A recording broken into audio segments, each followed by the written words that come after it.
Well, I don't think I've been this nervous since my first jump, actually, but anyway, we'll see how it goes. For those of you who don't know me, or more tragically don't recognise me, I'm Phil Stewart, and I'll be your MC tonight.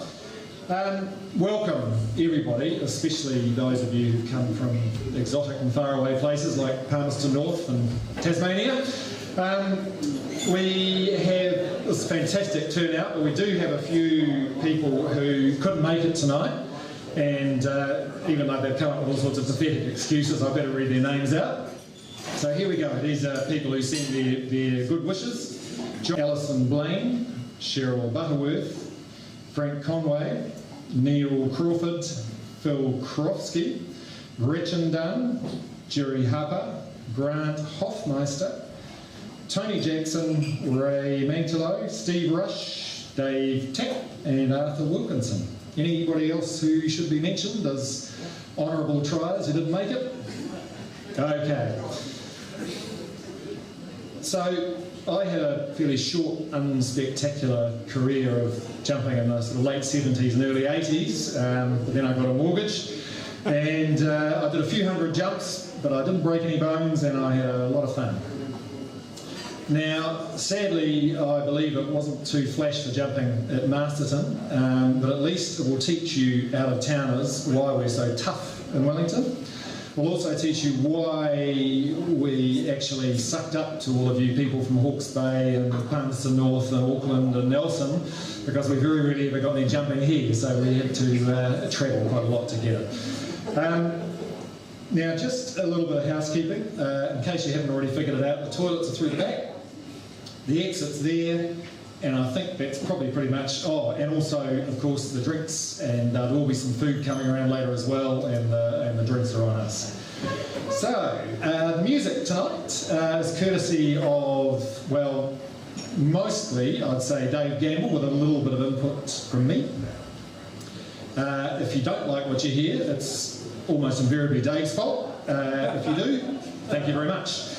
Now, you should have a name tag. Some of us aren't quite as handsome as we were back in the day, but look, if you do see somebody lurching over to you and kind of squinting and leering at you, they're not trying to hit on you, they're actually just trying to work out who the hell you are. Well, they might be trying to hit on you, but we'll see. Now, there's a guest book there too. It's like a wedding, isn't it? But there's a guest book by the door, and it's just so we can keep in touch with you and sort of send you all the photos and links and everything else afterwards, so we can remember who we talked to. Now, you'll notice a nice chap circulating around with a camera. That's Barry, and Bill's doing some filming as well. And we are just going to sort of capture a few anecdotes and memories. So if you're too shy to get up here on the stage and tell us how it was, you'll get the opportunity just to do a little short video interview, and we'll be compiling those into a bit of a show reel later on. So don't be shy. Right, now we've got some speakers lined up later on, and we'll be talking about the early days, but this is a sort of like an open mic night. So once they've spoken, if you feel the urge to get up and set the record straight, or just add a few, sort of a different slant on things, please feel welcome. And it's what it's all about tonight. It's about sharing memories. So we'll be doing those in chronological order, so the earliest era first, and that's obviously so the older guys can get home and get tucked up in bed. Now, just a couple of rules. If you want a safety meeting, please do it outside and away from the exits. The other rule, and I had some legal help with this one, was what went on in the DZ, in the plane, in the club van, and other people's club rooms, and in any number of flats that were infested by members of Wellington Skydivers on weekends away, should stay on the DZ, in the van, in the plane, in the club rooms, and in the crash pads. But actually, then I thought about that, and I thought, well, actually, if we don't talk about that, we'll have nothing to talk about, so it's great. Now, other people are going to be talking about the good old days a lot more eloquently than I am. But look, when I look at some of those old photos that you see up here, and some of the old free-fall Kiwis that Bill's been putting on Facebook, and what a fantastic job you've been doing, Bill. I look at those and I think, what the hell was I thinking? Now, when you're young and you're bulletproof, you don't really think too much about the consequences of your actions. I mean, a few of you have got kids of your own now, and you just have to look at them. So when a young, wild-eyed, long-haired guy called Dave Gamble came up to me in Christchurch in 1973 and said, "You want to try skydiving?" Okay. And off we go. And you know what? I didn't think at the time it was going to be a life-changing decision. I wasn't really thinking much past the next meal. But it was, and in a lot of ways I think it has been for a lot of people. In my case, it opened up an opportunity to get the hell out of school teaching. So thank you for that. And it opened up a job opportunity to do something which I'm still doing, kind of nearly 40 years later. Editing magazines, in case you were wondering. It's also, of course, how I met my lovely wife, and it's given me some great friendships that have definitely lasted the test of time. Now, for a lot of people, it's taught a lot of fantastic sort of life skills and job skills, like scrubbing cow shit off the plane on the way back from Levin. But of course, these days, a lot of people make a good living out of the sport, which is fantastic. In the old days, regulations were pretty light-handed, I think you'd have to say, and we certainly didn't have the battles with bureaucracy that some of you have these days. But you know what, I think people who came through the club system really grew as people and learned a lot. When you look at some of those old photos, we're a pretty motley bunch, but somehow we kind of muddled through. You might also say it stunted our social skills, taught us lots of bad habits and led to a lifetime of squandering money, but it's been a lot of fun on the way. So look, that's it from me. I just wanted to say welcome. We'll have some great speakers for you as the night progresses. But look, just in the meantime, just enjoy lurching up to people and squinting at their name tags. Thanks. Okay, before I introduce our first speaker, I've just got a pleasant little duty to perform here. It's somebody's birthday today. Somebody wearing a check shirt who isn't actually... Oh yes, I've got his attention now. So everybody, could you please join with me in singing Happy 69 to Frank Fesche. Happy birthday to you. Happy birthday to you. Happy birthday, dear Frankie. Happy birthday to you. Thank you. It doesn't sound like you get that, Frank. Before you go on, it's my birthday too. And part of that, Frank's a year older than me. At this time of the year, we always used to hold the Nationals. And it was this day, Frank and I would go for a jump and go as high as we could without getting caught. Frank? No. Mr. Stewart brought us 1 year going up to 13,500 without oxygen. Should have been hot. I can see there's no lasting damage. Happy birthday, Paul. Okay, our first speaker was a foundation member of Wellington Skydivers when it was set up, I think, in 1968. Nobody's contradicting me. As a young man, he managed to smash up his ankle with a rough landing, and his doctor told him that the best he could ever expect was a round of golf. Well, fortunately for him and the sport, he ignored the doctor and kept jumping. I see on Facebook, Age has finally caught up with him and he is actually swinging a golf club. He is a great competitor. He's the only person I've heard letting out a primal scream as he smashes out another disc.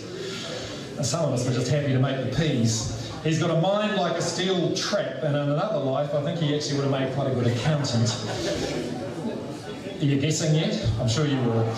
Just ask that poor unfortunate cafe owner in Taupo who was silly enough to argue the toss with this man about the plural of eggs long before before Jake the Muss. This guy was saying, make me some eggs, sucker, and that means 2 of them. Okay, he's suave, he's witty, he could charm the birds from the trees. Most of us have bought a parachute from him and we love him to bits. Big welcome please for Ian Drinkwater.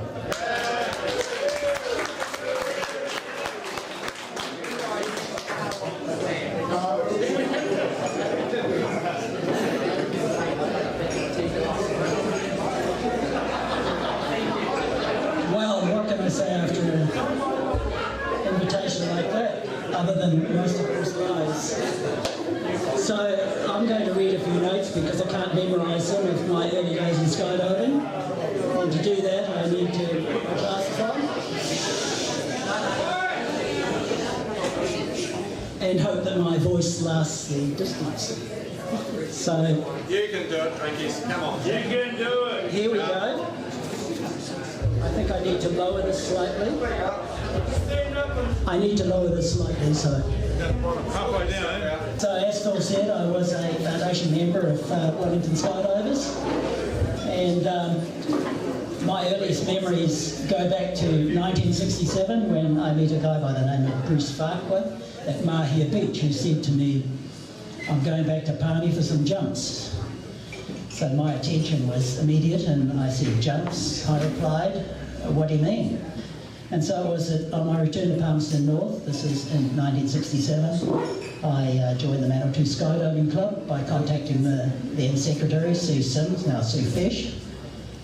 And after a series of bad weather delays, my first jump was in October 67 at Bridge Park out of a Cessna 172, and John Seaward was my jump master. For those that can remember some of the old days. And Greg here tonight might remember that he was on the same load as me, and we became quite competitive as we advanced through the sport. Link-ups and freefall were a rare event in those days, and Greg and I persisted for some time before eventually succeeding. Rob Benton at that stage was the ace at RW, and he would give people their first links on a consistent basis. My first rig was a Army B4 with a 5TU, 28-foot white until I dyed it purple. It was called a duty grade. And the club did a number of displays. This is Manawatu Club in a type DZs. And we quickly learnt the skills of spotting and canopy control on those roundies. And a few of us from Wellington Skydivers then began to think that we should start up our own club. And so in January 1969, we formed the Wellington Skydivers Inc.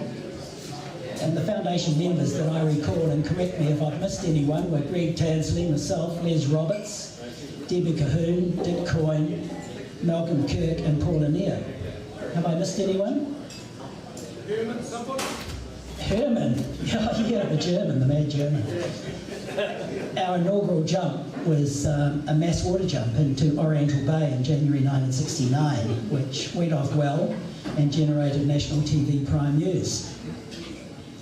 I could tell you that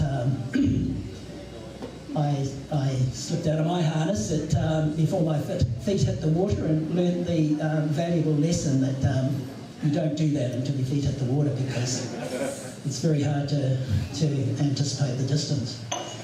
The club shared DZs at Tainui, Masterton, Bridge Park with Manawatu. But we eventually found the Bloomfield strip at Otaki, and we used this regularly. This turned out to be a fantastic fine weather DZ, and we rarely missed a weekend. As time went by, we came under pressure to find alternative DZs, and Vince Sussmilch, who I'm happy to see has made the trip down from Auckland today.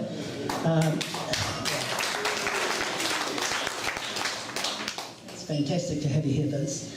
And Vince was challenged to find some more DZs, which he took an aircraft up, searched the countryside, and eventually we got approval from Collis Blake to use Potts Hill in the Lynn, and Jock Richmond at Tihoro, and a farmer's field near Carterton, and later, in desperation, race courses at Trantham and Otaki. The aircraft that we were provided with by Johnny Plank, a 206 DOA, and Louisa Patterson sometimes brought her 185 down from Taihape.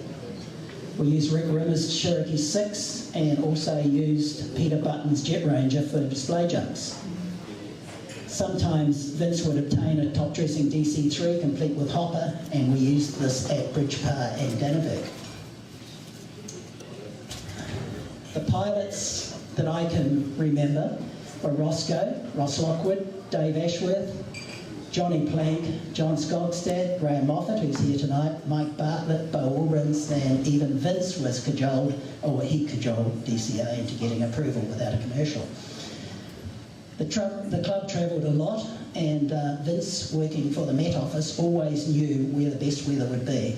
Each weekend, off we would go to wherever he suggested, and he was never wrong.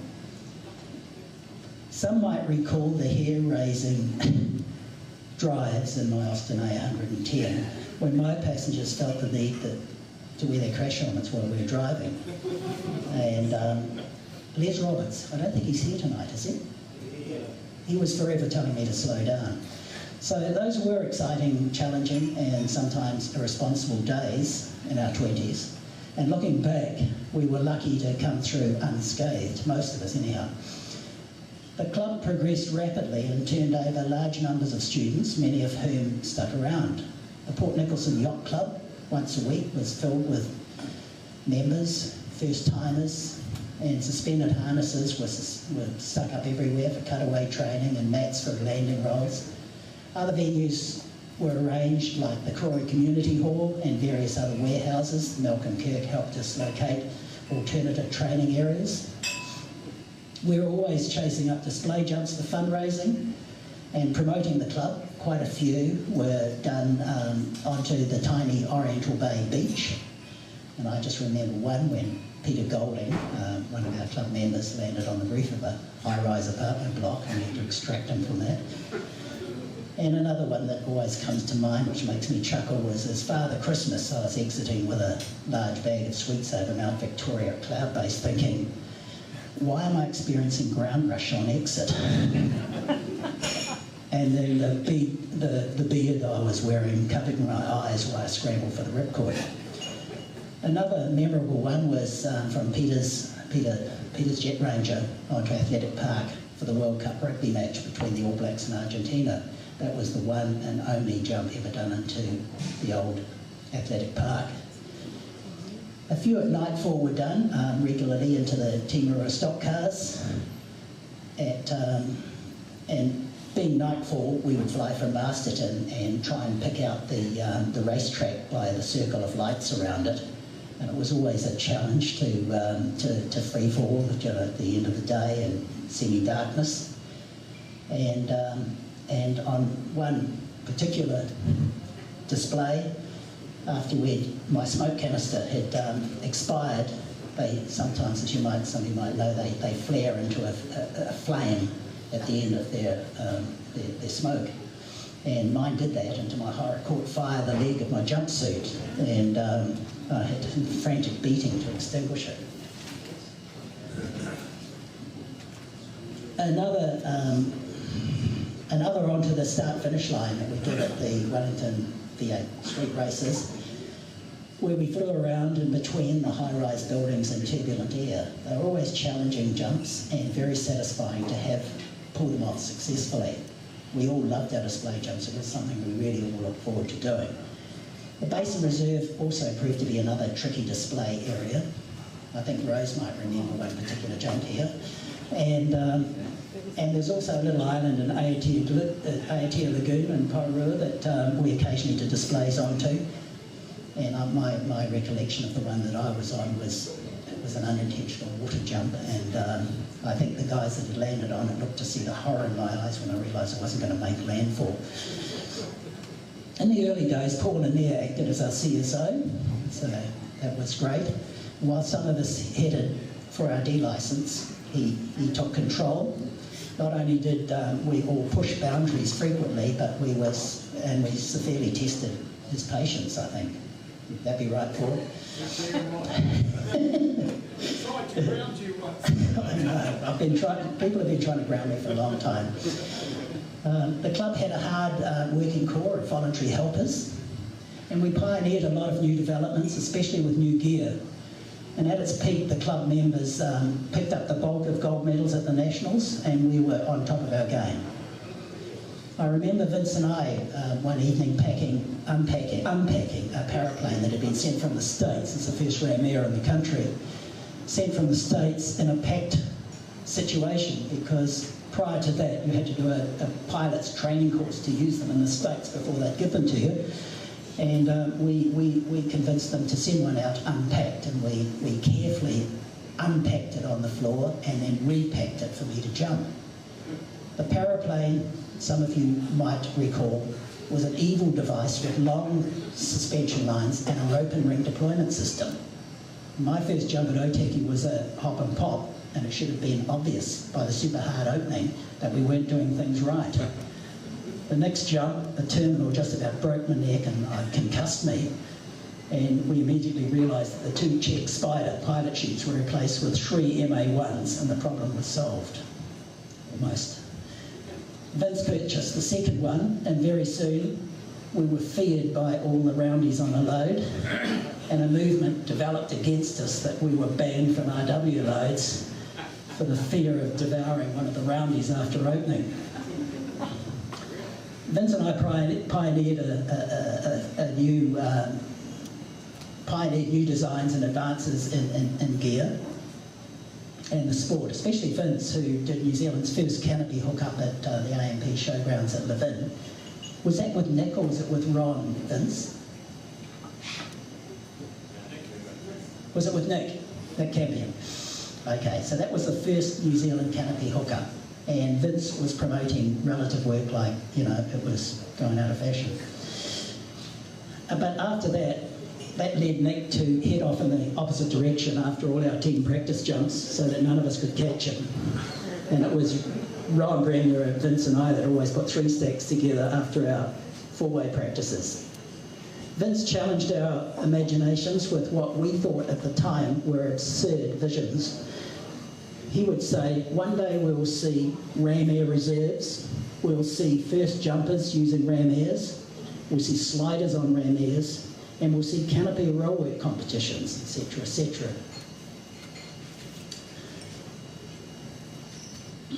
Most of these things came to fruition. These were heady days. We were an enthusiastic lot, and skydiving filled our lives. Nothing else mattered except getting the dollars together to buy as many jumps as we could, and if there was anything left over, a bit of layering up in the evenings. The club had a pretty good safety record over all those years, but unfortunately we lost 3 people: Stan Jones at Bridge Park, Joe Kincaid at Woodburn, and Stephanie Olney at Levin.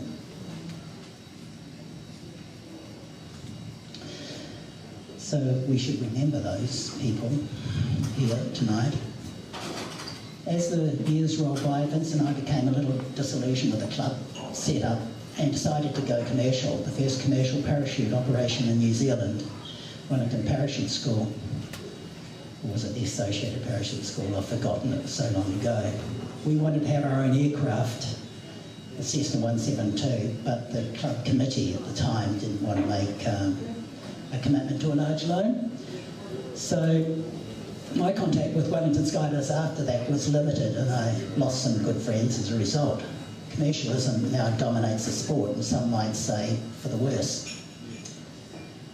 The friends that we have made in the sport are extra special and long-lasting, and our memories are indeed full of laughter. I was going to say something about Vince's fight with his health at the moment, but he's here, so I won't say anything other than to say that we all wish him a speedy recovery and a successful recovery from the treatment he's having. Thanks all for coming along, and congratulations to Bill Ashworth celebrating 50 years in the sport. Thank you.